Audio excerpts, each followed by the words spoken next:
Pessoal, eu disse a vocês que todas as vezes que a Globo fizesse uma reportagem sobre a trama golpista aí de Bolsonaro, sobre seu indiciamento, sobre tudo que for saindo, sobre essa tentativa de golpe fascista do inelegível, eu traria para vocês, né? E claro, vou trazer mesmo, e dessa vez mais uma reportagem aí do Jornal Nacional que dedicou 22 minutos para mostrar mais detalhes do plano golpista de Bolsonaro e de como ele tem não só o dedo, mas o corpo todo envolvido na trama golpista, tá? Isso tudo porque o ministro Alexandre de Moraes tirou o sigilo do inquérito aí do golpe e enviou finalmente ao PGR, né, ao Procurador-Geral da República, Paulo Gonet, tá? E olha, galera, se você tá com medo aí, se você tá pensativo, ai meu Deus do céu, será que o Paulo Gonet vai arquivar a investigação? Pode ficar tranquilo, porque interlocutores aí do PGR já dão como certo, tá? Que Bolsonaro será sim formalmente acusado dos crimes relacionados aí à trama golpista. Então fique tranquila, porque Bolsonaro logo vai ter um novo endereço na Papuda. E vou trazer aqui para vocês então alguns trechos aí dessa reportagem do Jornal Nacional. Não posso trazer tudo, senão fica muito gigante, mas alguns trechos eu vou mostrar os que eu achei mais importantes, tá? Um deles, por exemplo, é que no relatório aí da PF, ao qual o ministro Alexandre de Moraes tirou o sigilo, descreve a estratégia dos golpistas para espalhar suspeitas sem nenhum fundamento sobre as eleições. Claro que isso era óbvio, né? Tava muito na cara, a gente sabe disso. Outra coisa também que a reportagem traz é que as milícias digitais pressionaram militares em posição de comando a aderirem ao plano golpista, tá? Vocês lembram aí do Freire Gomes, né? Que inclusive foi chamado de cagão pelo Braga Neto por não aderir ao golpe, tá? E a reportagem aí traz detalhes sobre isso, inclusive traz conversas aí onde o Braga Neto chama, né, o comandante do exército na época de cagão. Vou mostrar pra vocês. Só antes, já vai deixando aquele like que você ajuda demais o canal, tá? Se inscreva aí se você ainda não é inscrito e ative o sininho aí da notificação pra você não perder nenhum vídeo, tá? Agora vamos pra reportagem. Segundo a Polícia Federal, milícias digitais pressionaram militares em posição de comando a aderir ao plano golpista. Mas os comandantes do Exército e da Aeronáutica disseram não. A investigação aponta que a adesão de militares era fundamental para o êxito do golpe de Estado. Na preparação estavam no comando os generais da reserva Braga Neto, ex-ministro da Casa Civil e da Defesa de Bolsonaro; Paulo Sérgio Nogueira de Oliveira, ex-comandante do Exército e ex-ministro da Defesa; Mário Fernandes, ex-secretário executivo da Secretaria-Geral da Presidência; Estevam Teófilo Gaspar de Oliveira e Laércio Virgílio; e o almirante da reserva e ex-comandante da Marinha, Almir Garnier Santos. Após a derrota de Bolsonaro, as mensagens trocadas entre os investigados se tornaram mais extremadas de acordo com a investigação. E os ataques digitais passaram a ser concentrados aos militares de alta patente, que se recusaram a aderir ao golpe. Segundo a PF, os então comandantes do Exército, General Freire Gomes, e da Aeronáutica, Brigadeiro Batista Júnior, rechaçaram qualquer adesão de suas respectivas forças ao intento golpista. Já o almirante Almir Garnier, que comandava a Marinha, ratificou sua adesão aos atos criminosos. Por isso, segundo a PF, os investigados continuavam a investir nos ataques pessoais contra os comandantes Freire Gomes e Batista Júnior, utilizando as ferramentas da milícia digital, disseminando em alto volume, de forma contínua e repetitiva, informações falsas, passando a imagem ao meio militar e aos adeptos do ex-presidente Jair Bolsonaro que os referidos comandantes seriam traidores da pátria e alinhados ao comunismo. No dia 14 de novembro de 2022, o general da reserva Laércio Virgílio encaminhou ao general Freire Gomes uma mensagem: cada vez mais a nação brasileira precisa de você e exige o seu posicionamento, Kid Preto. Em outra conversa, o general Braga Neto encaminhou ao capitão reformado Ailton Barros uma mensagem que teria recebido de um outro militar das Forças Especiais do Exército com a seguinte afirmação: meu amigo, infelizmente tenho que dizer que a culpa pelo que está acontecendo e acontecerá é do general Freire Gomes. Omissão e indecisão não cabem a um combatente. Ailton Barros sugere continuar a pressionar o general Freire Gomes e propôs, caso o comandante insistisse, em não aderir ao golpe de Estado. Vamos oferecer a cabeça dele aos leões. Braga Neto concorda, oferece a cabeça dele, cagão. Braga Neto, de acordo com a Polícia Federal, também determinou que os ataques também fossem direcionados à família do então comandante da Aeronáutica, Brigadeiro Batista Júnior. Senta o pau no Batista Júnior, traidor da pátria. Inferniza a vida dele e da família. Elogia o Garnier, em referência ao comandante da Marinha, que teria aderido à ideia golpista. E o BJ, em referência a Batista Júnior. Um mês depois, em 14 de dezembro, o general Laércio Virgílio envia uma série de mensagens a Freire Gomes. Em uma delas afirma: se o Bolsonaro cair, a nação brasileira cairá junto. É imperativo que as Forças Armadas intervenham urgentemente. Em outra mensagem para Freire Gomes, que segundo a PF foi possivelmente encaminhada, Laércio Virgílio faz um ultimato ao comandante do Exército. Diz: ou você toma uma decisão ou pede para sair. Conheço seu caráter, seu profissionalismo, mas você vai amargar essa mácula na sua reputação e passar para a história como o covarde traidor da pátria? A Polícia Federal afirma que encontrou mensagens de uma pessoa identificada como Riva, que confirmam a adesão do almirante Almir Garnier a um intento golpista. Na mensagem, Riva diz que o então comandante da Marinha é patriota. Tinham tanques no arsenal prontos. Essa mensagem foi encaminhada pelo tenente-coronel Sérgio Cavalieri ao tenente-coronel Mauro Cid.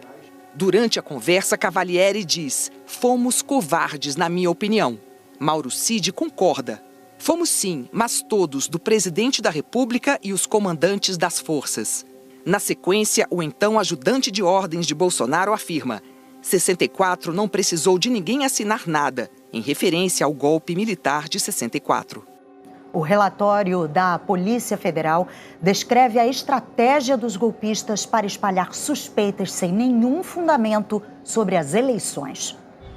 Os investigadores apontaram que os ataques ao sistema eleitoral brasileiro começaram em 2019. O objetivo seria sedimentar na população a falsa realidade de fraude eleitoral, para posteriormente a narrativa atingir dois objetivos. Inicialmente, não ser interpretada como um possível ato que só aconteceu por conta do resultado da eleição, em caso de derrota eleitoral. E o mais relevante, ser utilizada como fundamento para os atos que se sucederam após a derrota do então candidato Jair Bolsonaro no pleito de 2022. A Polícia Federal destacou que o grupo produziu e espalhou um grande volume de informações falsas em vários canais, especialmente na internet, em que afirmavam sem provas que as eleições foram fraudadas. Segundo a polícia, os investigados sabiam que a narrativa falsa de fraude eleitoral, sendo disseminada por muito tempo, seria extremamente eficiente em seu público-alvo, já que o endosso de um grande número de usuários aumenta a confiança na informação que está sendo transmitida. O grupo continuou agindo da mesma forma logo após o fim das eleições de 2022, em que Lula se elegeu presidente. A Polícia Federal indicou que, mesmo cientes da inexistência de fraudes nas eleições realizadas em 2022, o núcleo começou a atuar de forma mais incisiva, utilizando a metodologia desenvolvida pela Milícia Digital para reverberar a ideia de que as eleições foram fraudadas, estimulando seus seguidores a resistirem na frente de quartéis e instalações das Forças Armadas, no intuito de criar o ambiente propício para o golpe de Estado. Enquanto um grupo tentava garantir apoio popular disseminando mentiras, outro núcleo jurídico atuava na produção de documentos, na tentativa de legitimar o golpe de Estado. A Polícia Federal colheu provas que evidenciam a participação de Jair Bolsonaro, Felipe Martins, Anderson Torres e Amaury Féres Saad na confecção da minuta de decreto de golpe. E citou a delação premiada do então ajudante de ordens de Bolsonaro, tenente-coronel Mauro Cid, que afirmou que o ex-presidente recebeu a minuta do decreto. O documento inicialmente previa a prisão de diversas autoridades, dentre as quais os ministros do Supremo Tribunal Federal, Alexandre de Moraes e Gilmar Mendes, além do presidente do Senado, Rodrigo Pacheco. E também decretava a realização de novas eleições devido a supostas fraudes no pleito. Ainda segundo Mauro Cid disse à PF, Bolsonaro teria determinado alguns ajustes na minuta do decreto. Segundo o tenente-coronel, diante da recusa dos então comandantes do Exército e da Aeronáutica em aderirem ao golpe, o então presidente Jair Bolsonaro, no dia 9 de dezembro de 2022, reuniu-se com o general Estevam Teófilo, comandante do Comando de Operações Terrestres, que aceitou executar as ações a cargo do Exército, caso o presidente Jair Bolsonaro assinasse o decreto. No relatório, pessoal, a PF afirma que Bolsonaro também teve domínio direto sobre toda a trama golpista, tá? O inelegível não só sabia de tudo, como também participou e ajudou no plano, tá? E sabe a viagem de Bolsonaro aos Estados Unidos no final de 2022? Pois é, foi de fato uma fuga. É o que afirma aí o relatório, tá? A viagem de Bolsonaro para os Estados Unidos já estava toda prevista, caso o plano golpista desse certo e a justiça de alguma forma conseguisse fazer um revés. E com isso, Bolsonaro não seria preso, já que ele estaria nos Estados Unidos. É, pessoal, fica cada vez mais claro que Bolsonaro, de fato, é um cagão, né? Vamos aqui para a reportagem. No inquérito, a Polícia Federal afirma que Jair Bolsonaro teve domínio direto sobre toda a trama golpista. O relatório cita o nome do ex-presidente 643 vezes. Segundo os investigadores, ministros, oficiais militares e assessores se reuniram várias vezes para discutir estratégias para o golpe de Estado, a mando de Bolsonaro. Havia, inclusive, um plano de fuga. De acordo com o inquérito, foi o que aconteceu em dezembro de 2022, quando o ex-presidente foi para os Estados Unidos nas vésperas de Lula tomar posse. A investigação identificou um plano para a evasão e fuga de Bolsonaro do país, caso seu ataque ao poder judiciário e ao regime democrático sofresse algum revés que colocasse sua liberdade em risco. Os investigadores apontam no relatório que Bolsonaro sabia e concordava com a chamada Carta ao Comandante do Exército de Oficiais Superiores da Ativa do Exército Brasileiro. Documento criado para pressionar o comando do Exército a aderir à ruptura institucional, divulgado no dia 29 de novembro de 2022. Nesse dia, Mauro Cid enviou uma mensagem para o tenente-coronel Sérgio Cavalieri, segundo o relatório, ratificando que o então presidente Jair Bolsonaro tinha conhecimento da situação. Na mensagem ele diz: ele mesmo sabe o que é isso, né? Ele tomou 20 dias de cadeia quando era capitão, porque escreveu carta à Veja. Foi para conselho de justificação, porque botaram na conta dele aquela operação para explodir Gandu. O tenente-coronel se refere à prisão disciplinar do então capitão do Exército Jair Bolsonaro em 1986. Em outro trecho do relatório, a PF faz novas referências a indícios de que Bolsonaro sabia de toda a trama. O documento diz que em diversos momentos da presente investigação, bem como em outros fatos apurados que envolvem o ex-presidente da República, Mauro César Barbosa Cid figura como elemento de blindagem de Jair Messias Bolsonaro. Em diversos momentos, se identifica a implementação de ações que jamais seriam feitas sem o conhecimento do presidente, bem como a expectativa dos demais integrantes da organização criminosa que as informações passadas a Mauro Cid ou repassadas por ele seriam de conhecimento lógico por parte do presidente. Ainda segundo o relatório, Bolsonaro atuou para manter viva a narrativa de fraude eleitoral. Entre as ações, ele agiu para adiar a divulgação de um relatório do Ministério da Defesa, já que não haviam sido encontradas irregularidades.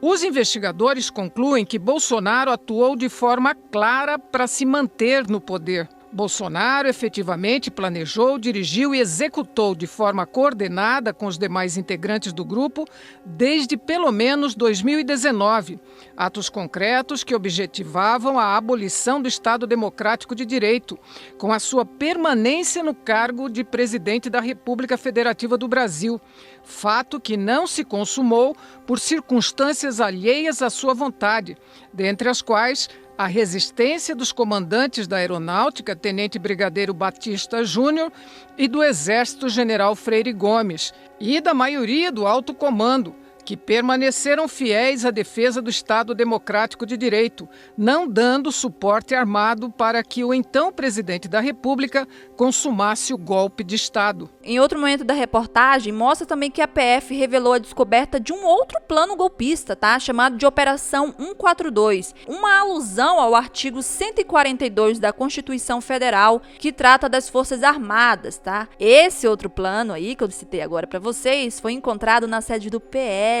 na mesa de um assessor, sabe de quem? De Braga Neto. O relatório da Polícia Federal revela a descoberta de um outro plano golpista chamado de Operação 142, uma alusão ao artigo 142 da Constituição Federal, que trata das Forças Armadas. O material foi apreendido na sede do PL, na mesa de um assessor de Braga Neto. No documento existem 6 destaques no organograma: avaliação da conjuntura, relacionar todas as ingerências do Judiciário nas ações do Executivo e do Legislativo desde 2019. Linhas de esforço, enquadramento jurídico do Decreto 142. Convocação do Conselho da República e da Defesa, discurso em cadeia nacional de TV e rádio, preparação da tropa para ações, mobilização de juristas e formadores de opinião, preparar comunicados para difusão, interrupção do processo de transição, anulação de atos arbitrários do STF. Centro de gravidade estratégico, decretar o artigo 142, dia D. Estado final desejado estratégico, restabelecer a ordem constitucional e o livre exercício dos direitos fundamentais. Centro de gravidade político, anulação das eleições, prorrogação dos mandatos, a substituição de todo o TSE e a preparação de novas eleições. E, por fim, estado final desejado político. Lula não sobe a rampa. Segundo a PF, o documento demonstra que Braga Neto e seu entorno, ao contrário do explicitado no documento anterior, tinham clara intenção golpista com o objetivo de subverter o Estado Democrático de Direito, utilizando uma interpretação distorcida do artigo 142 da Constituição Federal, de forma a tentar legitimar o golpe de Estado. E pessoal, queria deixar um recado importante aqui para vocês. Se você aí tem interesse de trabalhar ou mesmo de fazer uma renda extra, trabalhando diretamente da sua casa, eu vou deixar um link aqui na descrição desse vídeo e no comentário fixado de uma oportunidade aí para você poder trabalhar usando apenas um celular ou um computador, tá? E o melhor, podendo ganhar em dólar. No link você vai ser direcionado a falar com o Thiago e lá ele vai te mostrar o que você precisa fazer para ganhar dinheiro imediatamente. É isso mesmo, pessoal. E não, pessoal, não é golpe, não é tigrinho, não é bets, é oportunidade de verdade, tá? Clica no link, já tem gente ganhando dinheiro com essa oportunidade e se você quiser fazer parte desse time, é só clicar no link.